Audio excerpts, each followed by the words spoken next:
Welcome to Bible Study for Progressives, a show where moderates, liberals, and leftists of all faiths and ideologies come together to discuss scripture, spirituality, and politics. The story of the first fratricide is a simple story with many gaps. Who is Abel's real father? Why did God accept Abel's sacrifice and reject Cain's? Shouldn't God have known this would lead to murder? Why did God ask Cain about the whereabouts of Abel when God surely already knew? Why does Cain ask, "Am I my brother's keeper?" Why didn't God intervene to prevent the murder? Who cursed Abel? God or the earth? Why did God promise sevenfold vengeance on anyone who kills Cain? Why does Eve say she created the man herself with God's help? Why does Cain build a city? These are just a few of the questions the text leaves unanswered. Both Christians and Jews have interpreted the story as a demonstration of God's sovereignty. God is above the law because, like a king or emperor, God makes the law. The story has been interpreted to justify the absolute rule and authority of God, and thereby the kings and emperors who ruled in God's place. The gaps in the story and the social context in which the story was read influenced the interpretation of the text. As a result, the simple lesson of the story has eluded us. The lesson is, don't kill. Make no mistake, Cain's murder of Abel was a blasphemous crime against God and nature itself. Imagine God created the Garden of Delight, where humans frolic naked and unashamed, and where neither the animals nor humans needed to kill to survive. Then, in the very next generation, one brother kills the other. Abel's blood cries out from the ground, and the ground opens its mouth to swallow it. This is no private matter. Cain's actions were not only unlawful, they were an affront to God and a satanic perversion of the law. God does not execute Cain for the crime of murder. To do so would countermand the lesson. Instead, God banished Cain to Nod. God then places a mark on Cain, saying, anyone who kills him will suffer sevenfold vengeance. Whoever kills Cain has completely and totally missed the point of the lesson. Do not kill. Do not use violence as a tool of governance. Cain went off to Nod to build the world's first city. Nod means no city.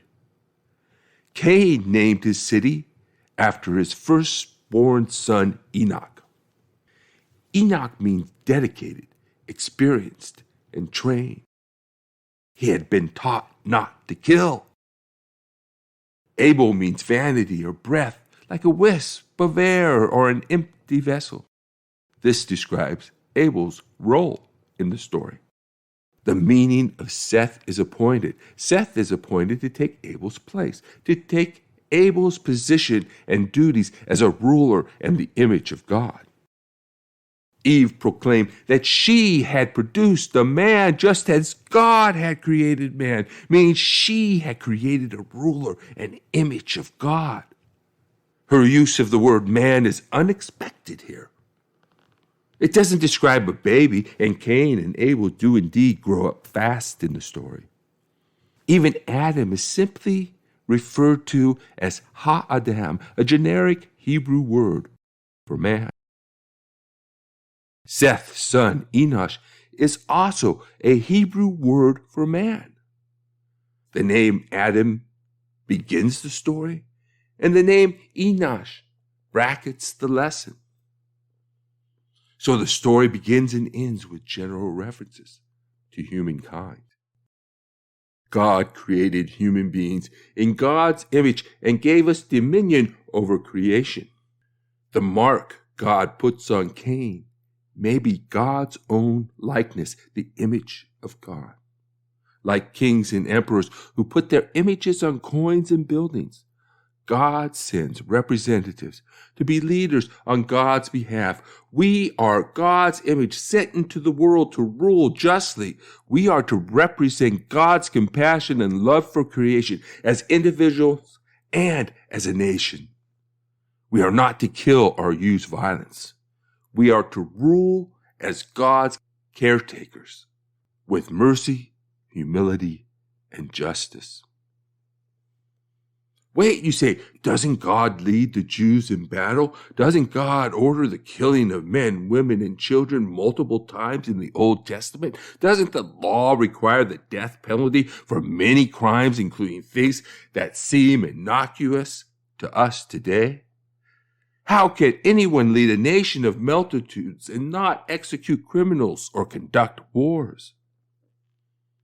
Before you run off to problematic texts to justify killing, I remind you that one of the 10 Commandments is do not kill. The lesson, do not kill, stands on firm biblical ground. But what about self-defense, as when an enemy attacks without provocation? The story simply doesn't speak to self-defense. The sevenfold vengeance God promised those who kill may be the cycle of violence and retribution that often result from the use of force. War is where everything creation is meant to be is utterly and completely destroyed. The number 7 in the Bible is a symbol of completeness. 70-fold 7 vengeance symbolizes complete and total destruction. By the time of Noah, the world became corrupt and violent. There is no doubt that killing is rampant throughout the world, but this is not what God wants. I agree with ancient Jews and Christians that God is not to blame. Cain is in the wrong. Yes, he is his brother's keeper. The main point of the story that all of humanity originated from one source. The message of the text is that no matter how offended, even if God rejects you, do not kill. We are to care for the needs of others, regardless of who they are. God provides for both the just and the unjust, and is perfect for doing so. Jesus said, love your enemies and pray for those who persecute you, so that you may be children of your Father in heaven. For he makes his sun rise on the evil and on the good, and sends rain on the righteous and on the unrighteous. We are not to kill our enemies. We are to love them. Interpreters have struggled with God's capricious rejection of Cain's sacrifice and God's failure to punish Cain in kind. Even before Cain killed Abel, God warned Cain not to be crestfallen. God asked Cain, why are you angry and why has your countenance fallen? If you do well, will you not be accepted? And if you do not do well, sin is lurking at the door. Its desire is for you, but you must master it. This is a matter of ethics, not ritual. Mastering our desires is necessary for the just exercise of power. With wealth and power comes the temptation to abuse that power and exploit others. Throughout human history, from King David's lust for Bathsheba to Jeffrey Epstein's trafficking teenage girls to the elite, we have seen how sin leads to death. In fact, this is the first instance in which sin is mentioned in Genesis. Eve and Adam's transgression, while disastrous, is not called sin. Cain's murder of Abel is the first sin. Cain's act was evil. The curse upon Cain comes from the earth because it is the natural result of Cain's actions. The earth groans with the blood spilt on it by human violence. Immanuel Kant spoke of radical evil, an evil that lies at the very heart of human nature.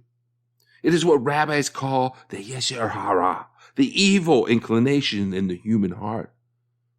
Kierkegaard called evil a defiance of unconditional love. He wrote, "There is no rational explanation for a human person who wants to exist in defiance of the loving cosmos." Paul Ricoeur wrote, "Violent death becomes the figure of absolute evil." Sin is social. It's not about personal morality. It's about social ethics. Adverse social conditions foment evil, and evil people create unjust social systems. There is a connection between our inner being and the world. Our evil desires are expressed collectively through politics. Our inner desires and fears influence not only our personal behavior, but they influence our collective behavior as a people, a community, and a nation. Sin has far-reaching effects and comes from external as well as internal sources.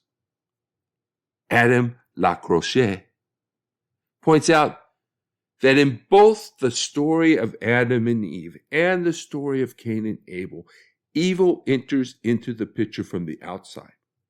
In Adam and Eve, it comes with the serpent. In the story of Cain and Abel, it comes from the demon lurking at the door in Genesis 4:7.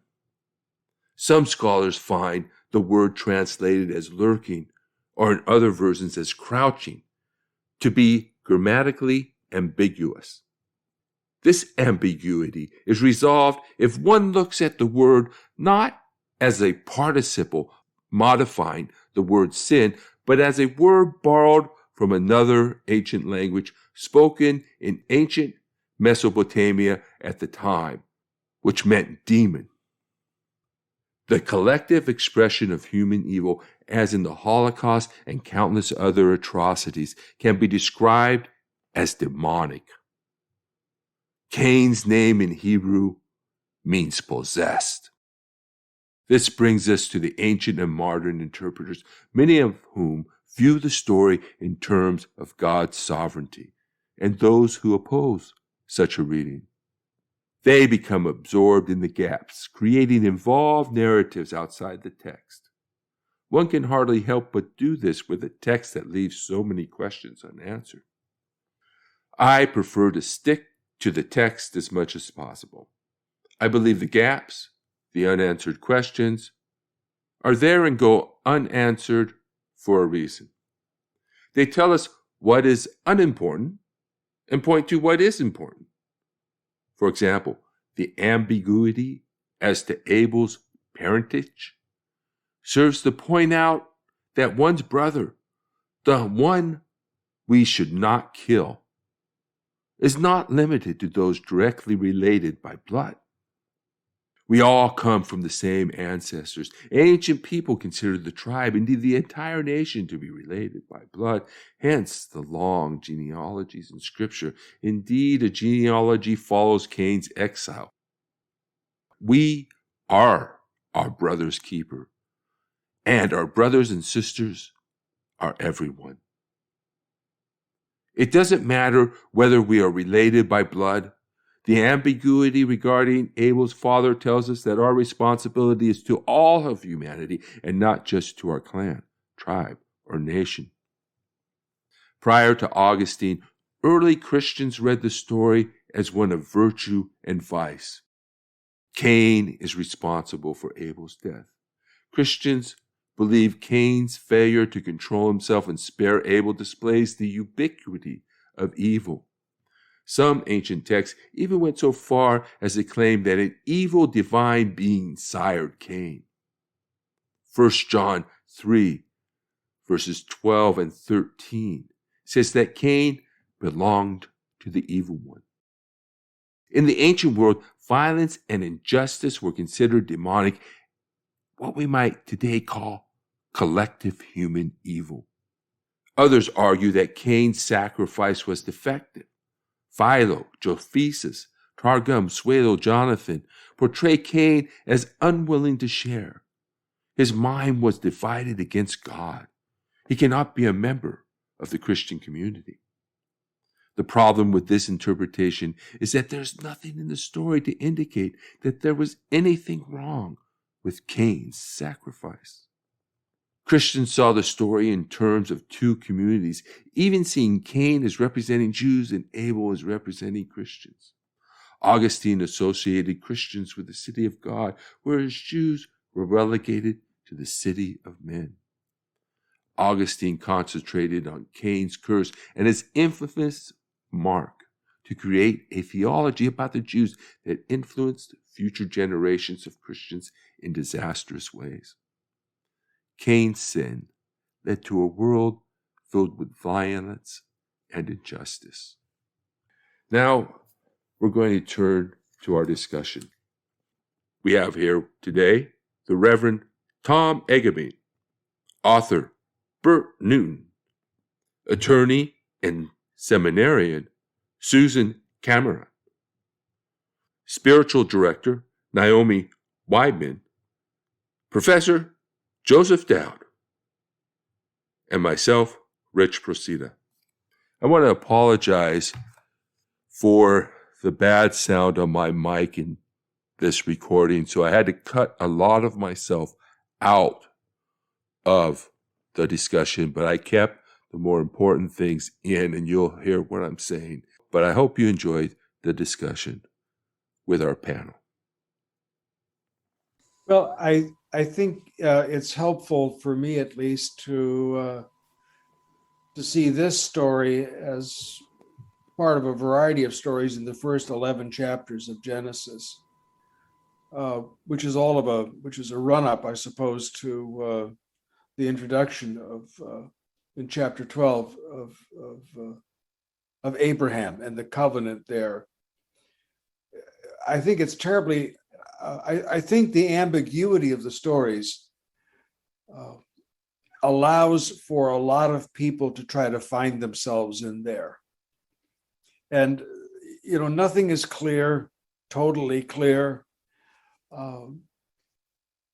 which is to say, I suppose, that human motivation and human interaction rarely are things ever clear. And where we come from and who we are and where we're going. But all of this is a run-up. And I think the way I've put it sometimes is that in the first 11 chapters of Genesis, God really doesn't know what God is doing. That there's as much ambiguity in God as there is in any of the other elements of the story. And it's as if it's taking God some time to get God's act together. That God is also asking, who is God? And what am I to do? And how do I deal with this creature that I've created, this whole earth? And of course, the story of Noah's flood is, as far as I'm concerned, a story of God's overreaction. A God who absolutely and utterly loses control of God's self. And ethically engages in the worst kinds of murder, wiping out.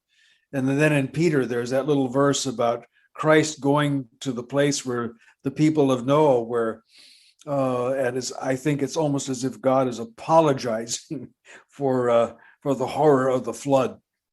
Anyway, in all of this ambiguity, in order to allow us to find our place in this, that in some form or fashion, we're all part of this story. If nothing else, we're just confused and uncertain. That drives us to chapter 12, where God gets a little more serious and says to Abraham, I need your help. Okay, Joseph. Oh.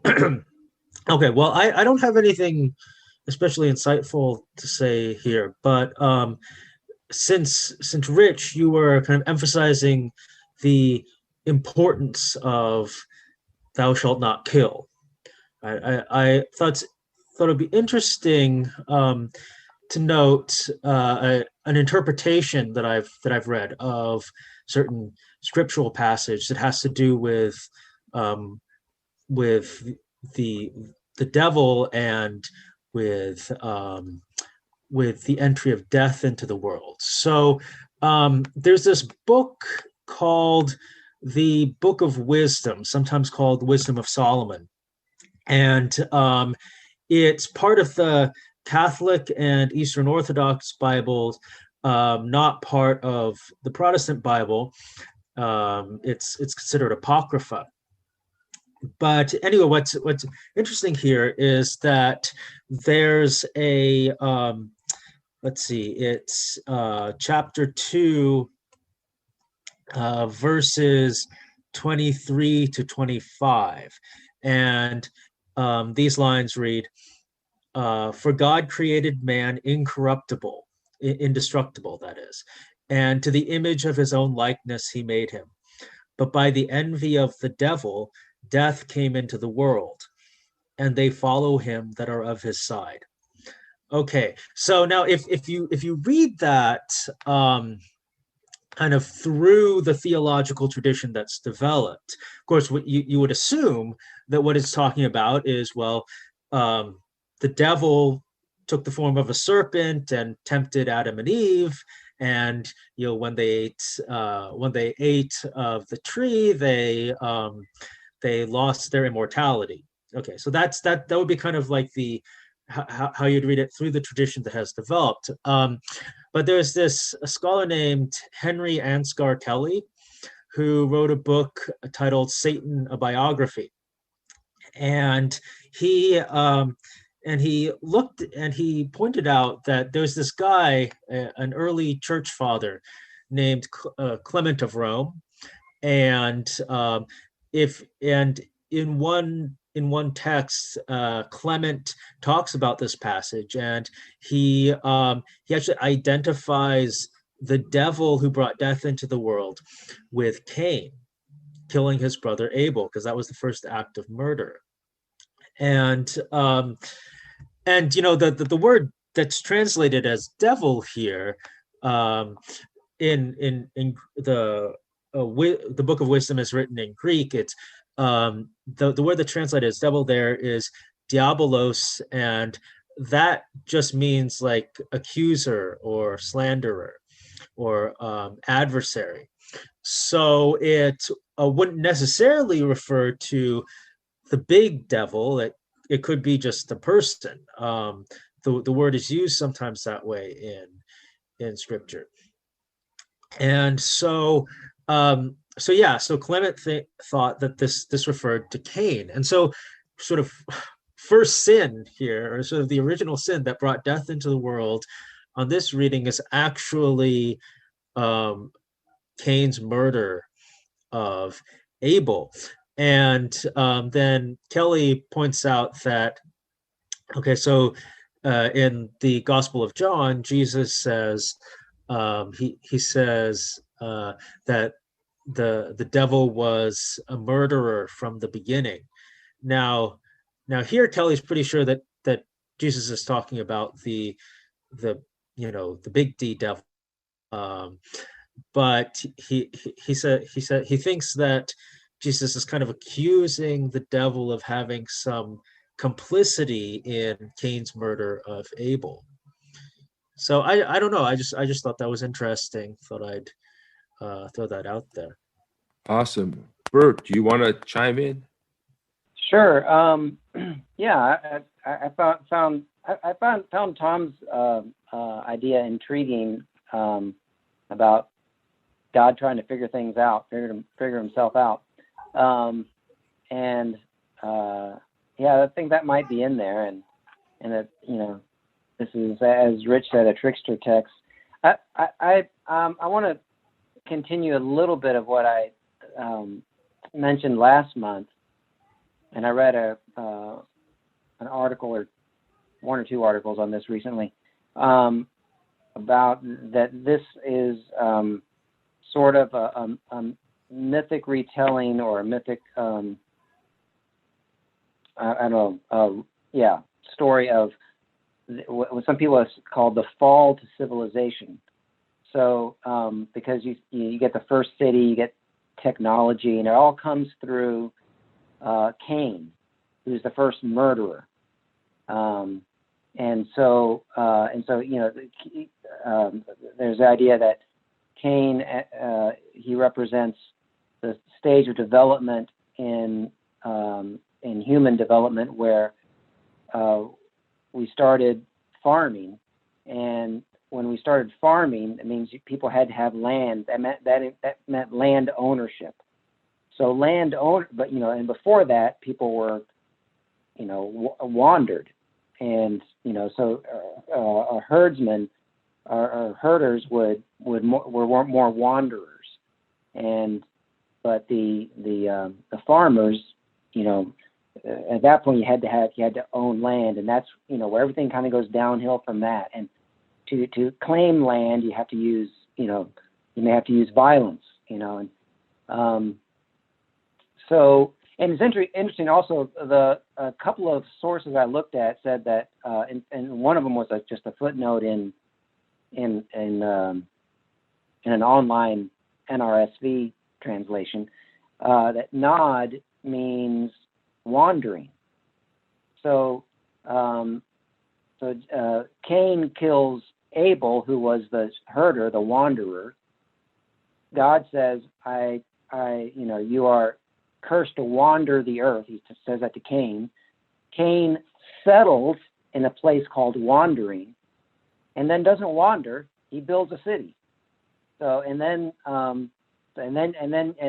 his children are responsible for technology. They reinvent herding. I don't know what the deal is with the lyre and the pipe, but they invent those.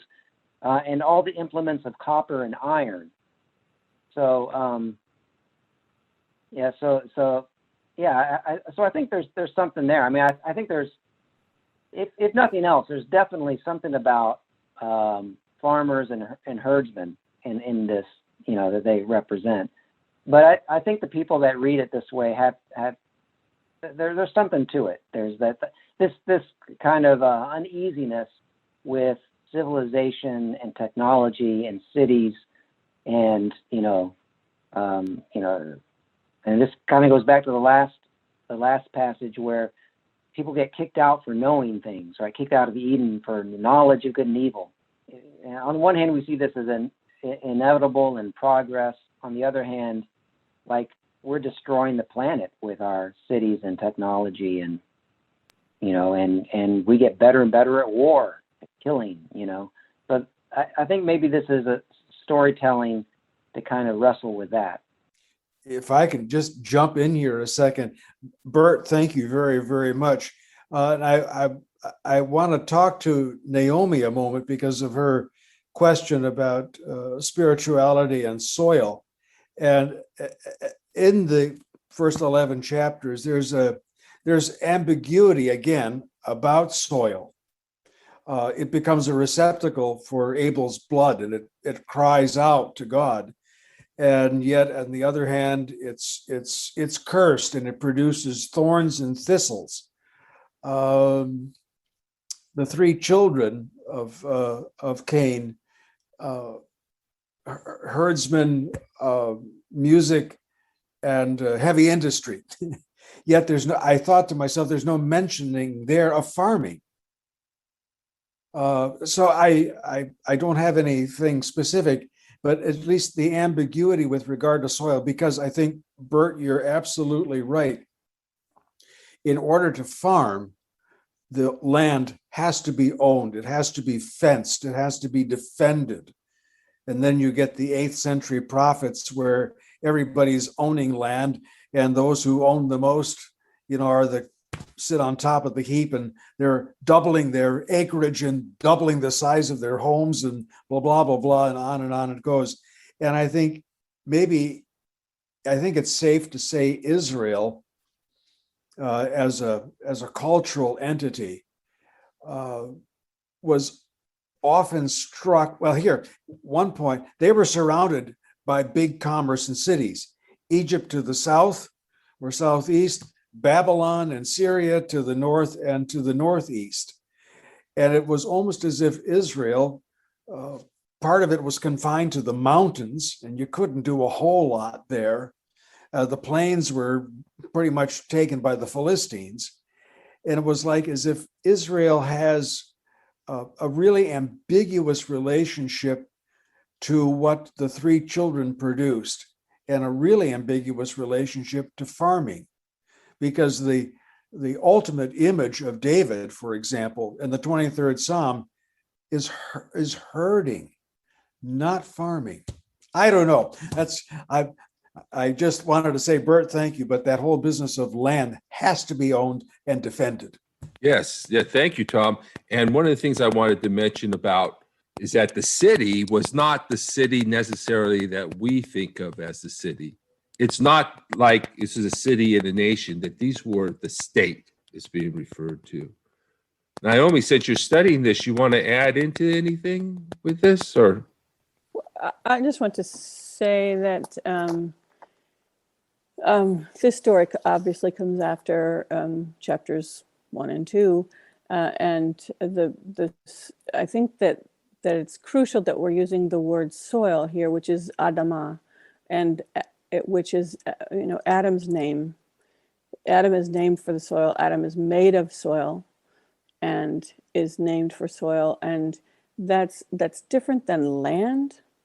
It's different than territory. It's different than political entity. One of the things that this story illustrates for me is a fundamental disconnection with self. And so Cain is a tiller of soil, which means he works with his own material. He's integrated. What happens when he kills his brother is he disintegrates. And so the curse is not so much God coming down with a lightning bolt and saying, you've done bad and you're going to have a punishment, but Cain himself disintegrates, because God's word to Cain is, sin is lurking at your door and wants to have you. You can make a different choice here. You can stay together or you can disintegrate. And Cain goes ahead and does the violent action against himself in a way, and against his substance, his own substance, and kills his brother. And so his banishment, the fact that his offspring says, I killed somebody too, and I'm going to be avenged 70 times what my father, even greater.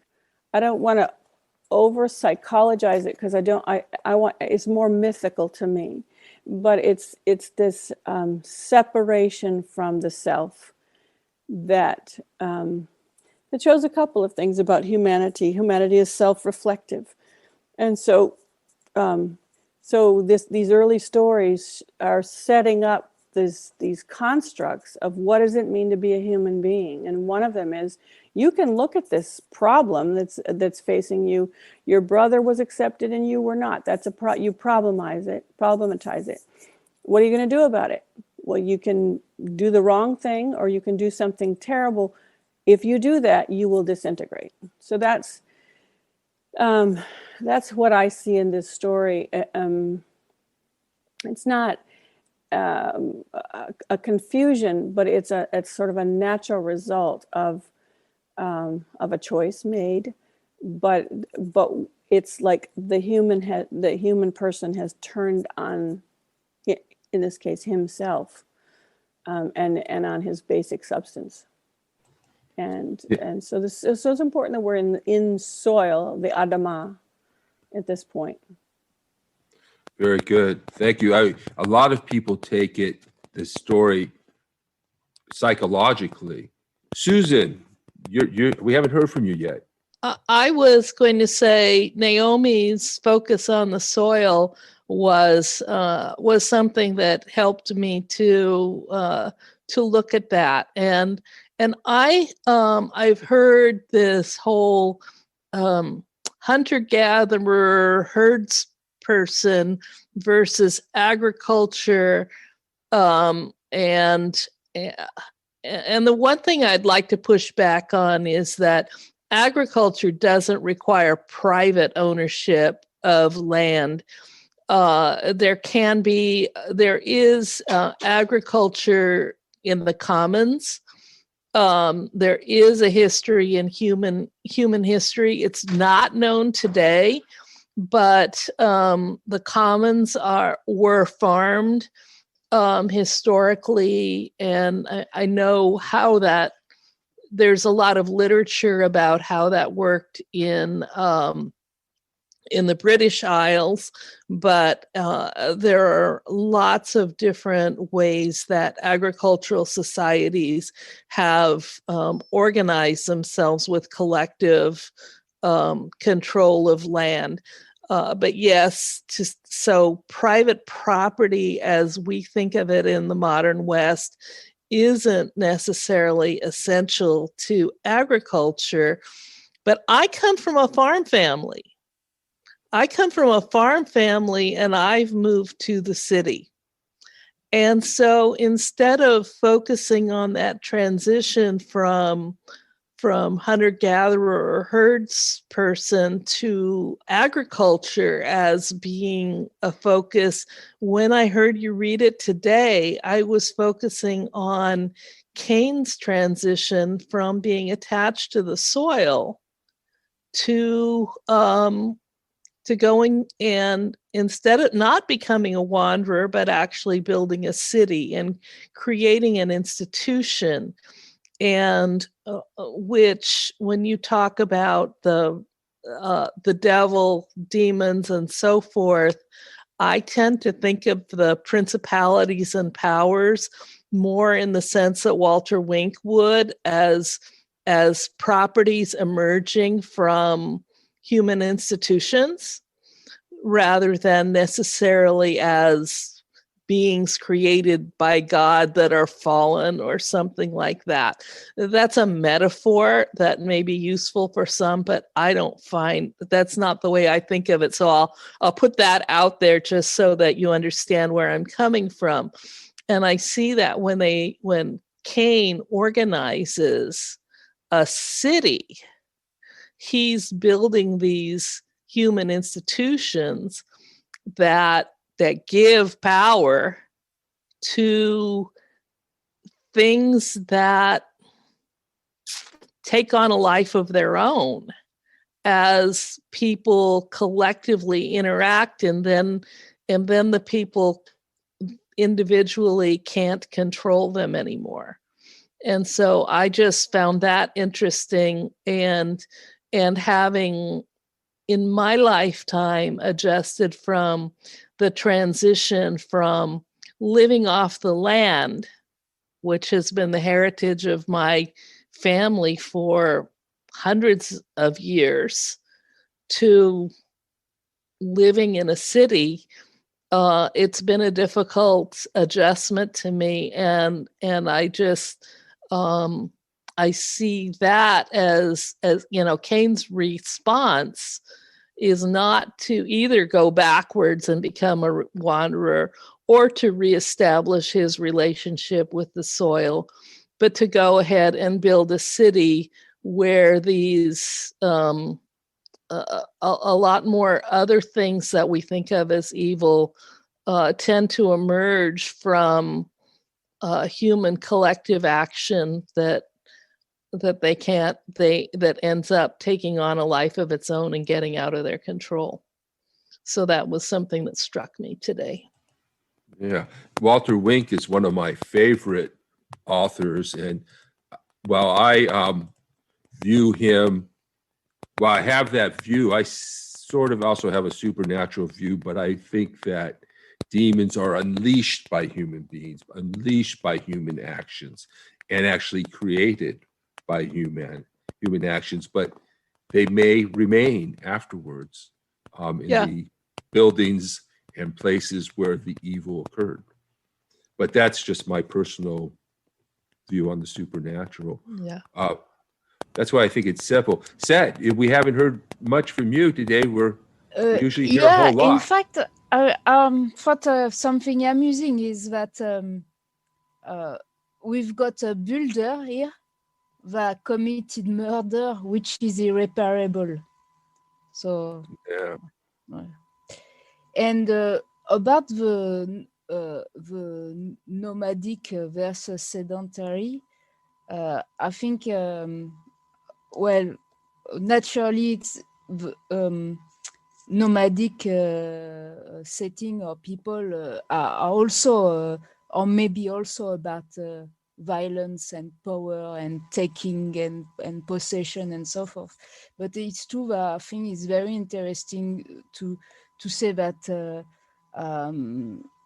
this technology, like you say, not enable power and destruction over human beings, because these nomad people can do this. Yeah, maybe in terms of exodus and so forth. If you've got space to go, then you can escape the violence, perhaps. Yeah, but I find it very interesting to say that it's through technology that we kill the home and the environment. I mean, the wrathful God, like asking for vengeance and like kill them in turn. And Is original sin the sin of violence or disobedience? Yeah, if I can just offer here, I think the whole concept of original sin is problematic for any number of reasons, but historically in the life of the church, and I can't, it's the church after Augustine particularly that really goes with this. But original sin then, or the issue in original sin becomes the transmission. How does it move from generation to generation? That becomes the central question. And it's decided, obviously, that it's transmitted by sex. And so you've got in the church then this incredibly ambiguous notion about sex, that if you're going to have clergy and nuns, well, they're really close to God. They need to be really close to God. So no sex.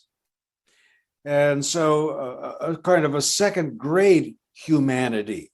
Well, they engage in sex. Well, then we've got to create a sacrament called marriage to counteract the sin of sexuality. Even though it's in marriage and love, it's still fundamentally flawed. And so all of these kinds of things about women, about men, about domination, and so on and so forth, because of it's all about how sin is transmitted. I think the church got off to a really, really bad foot on that one. Well, I just point out quickly that you asked, was the original sin murder, as in like Cain's murder of Abel, or was it disobedience, like in the garden? That does connect to the point I made earlier, that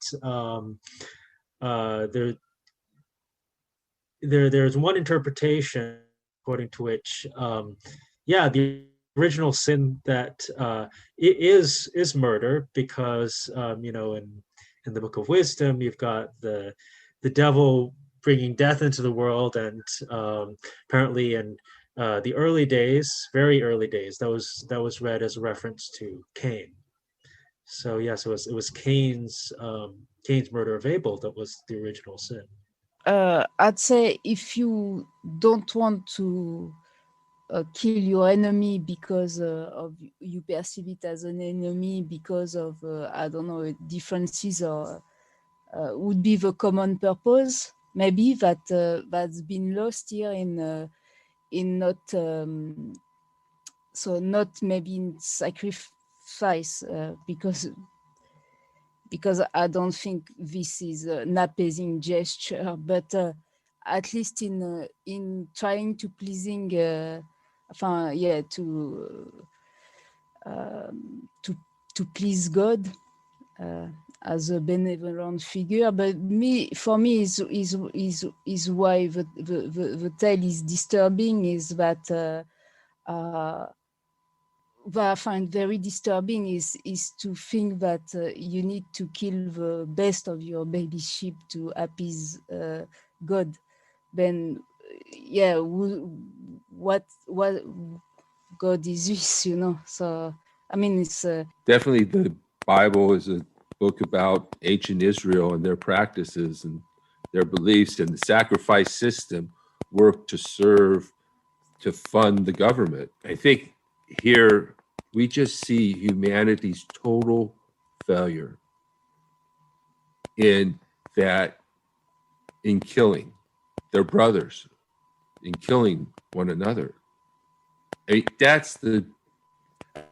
think God is shocked in these passages, that there's a measure of shock. God created something peaceful, at least that's the myth, that's the story, some ideal world, but then humanity just came out of the gates, and this is, I think, the problem that's being addressed.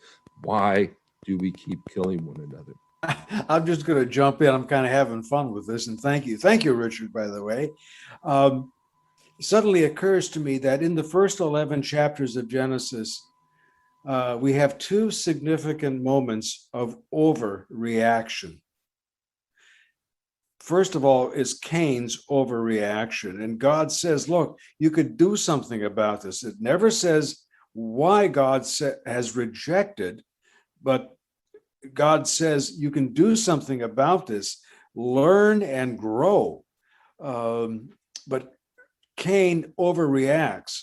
A few chapters later in the flood, what do we have? We have God overreacting. I don't know if we can link those two together, but the overreaction, the over misreading the situation and saying something is far worse than it is. And that's why I said that little episode in Peter where 2 Peter, where Jesus apparently goes to the realm of the dead of those who died in Noah's time to preach to them. And I said, just recently, I thought, by golly, that may in fact be God going to apologize to them for overreacting. Never mind. That's all I'm just playing with. I'm playing with the text, but I think the text in its ambiguity invites us to play with it, to explore a lot of different ideas, even as Israel was trying to figure out their place in time and how this all came about. Who are we and how did we get here? And why do we keep screwing up? Why do we keep hating one another? So that's all a part of it. And why does God sometimes lose God's cool and become really overreacting?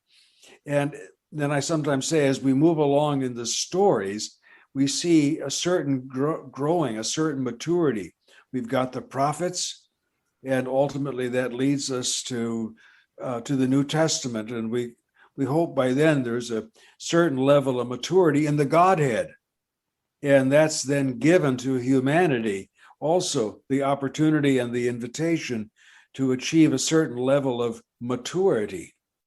But I just would like to say that I'm surprised at this interpretation, that I understand they are shared, because I had only one answer to me given is that we don't know why so the divine reacts this way, but never I've heard about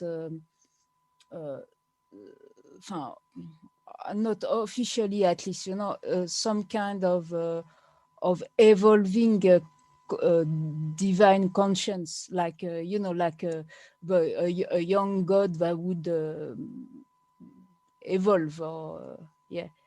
So Susan, you wanted to add something?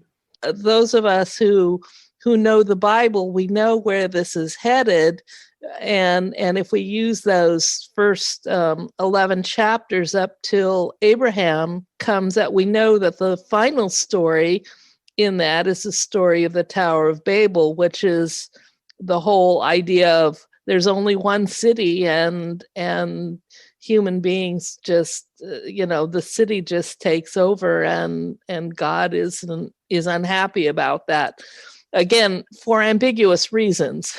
Just like the acceptance of the sacrifices, why God is displeased with the city and the tower being built at the end of this cycle. But that's where the cycle is going to end up. So we're seeing the foreshadowing here in Cain building a city to how this cycle is going to end. Did you want to respond, Naomi? One of the things that I notice in this story is that it's not about possession and land, and none of that comes in here. These are stories about how people are in relationship with God. And I don't think it's a political story. But, I mean, we can make political interpretations of it, but I just don't think it is. I think it's about relationship and being in right relationship. I am not maybe right on the vocabulary, yes, but the soil, I think, might the land is like geographical, and it's like a parcel or something like this, and the soil. But I'm gonna check. But for me, yes, it's like something that it drains with water, and also it's rich because it might be the top part of the soil or something like this. So is not something you possess, it's more something that you cultivate. And you know that in gardening, for example, the amount of time you spend extracting rocks, putting them back because you want the water to have and something where you can improve the quality of the land and so forth. So maybe it's something more like about cultivation and like compost kind of. That these texts were written around the time of the Babylonian exile or the return from Babylon, from the exile. And so I see these stories as foundational stories for the nation of Israel. So to me, they're wholly and political in that sense, that what they're trying to do is found a nation and build upon that nation. And that's what the purpose of these myths are. And so we got obviously creation, and then we have the city-state. We have the city-state, or we just call it the state for all sorts of purposes, that gets created out of this. So I think all these stories have to do with the founding of the nation of Israel, or the refounding of the nation of Israel, and the building of that nation. And that's why I tend to see them as political in their central and core. This has been Bible Study for Progressives.